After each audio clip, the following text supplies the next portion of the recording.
भारत में सिखों की जो धार्मिक आजादी है उससे छीना जा रहा है, फिर कभी दिखता है कि चीन ने हमारी जमीन पे कब्जा कर लिया है। अभिषेक जी, बड़े आश्चर्य की बात है कि कोई भी विदेश के दौरे पे जाता है तो सबसे पहले ना तो एलओपी है वो, ना तो कोई और पद पे बैठा हुआ वो नेता होता है। सबसे पहले वो होता है तो भारतीय।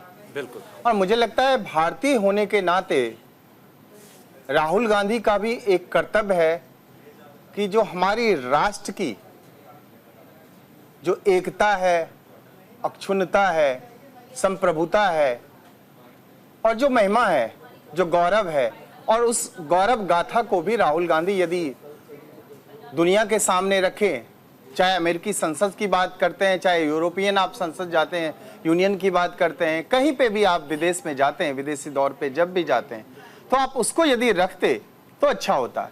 लेकिन जब जब विदेशी दौरे पे राहुल गांधी जाते हैं, पता नहीं कौन सा दौरा उनको पड़ने लगता है कि राहुल गांधी, आपको याद होना चाहिए कि यूएन का सुरक्षा स्थायी सदस्य जो है, उसका जो तोहफा नानाजी आपके जवाहरलाल नेहरू, स्वर्गीय पंडित जवाहरलाल नेहरू ने चाइना को कहीं ना कहीं उन्होंने मदद करी थी। 32,000 वर्ग किलोमीटर से ज्यादा तोहफे के रूप में स्वर्गीय जवाहरलाल नेहरू ने भी, आपके नानाजी ने तोहफे के रूप में दिया था। भारत चीनी भाई भाई आपने किया। उसके बाद 1962 में हमने देखा कि किस तरह से चाइना ने हमारे जमीन पे कब्जा किया और उसको आपने छोड़ भी दिया।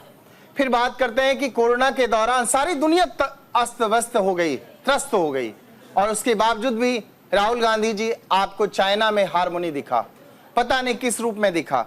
फिर आप बात करते हैं, राहुल गांधी जी ने बहुत सारी चीजों को रखा सामने में। आज आरक्षण को आपने रखा। आप बताइए कि बाबा साहब भीमराव अंबेडकर ने आरक्षण इसलिए लाया ताकि आर्थिक रूप से, सामाजिक रूप से लोग एक सामान्य धारा में उठ करके आए। आप कहते हैं कि आरक्षण को ही हम खत्म कर देंगे, फिर आप कहते हैं कि 55% से ज्यादा हम आरक्षण की बात, आप कहना क्या चाहते हैं? फिर दूसरी बात आती है कि 2018 में आप खुद जाते हैं जब विदेशी दौरे पे, 2018 में राहुल गांधी जी कहते हैं कुछ ताकतें जो है भारत को बांटने का काम कर रही है। वो कौन सी ताकतें हैं राहुल गांधी जी, आप बताएं।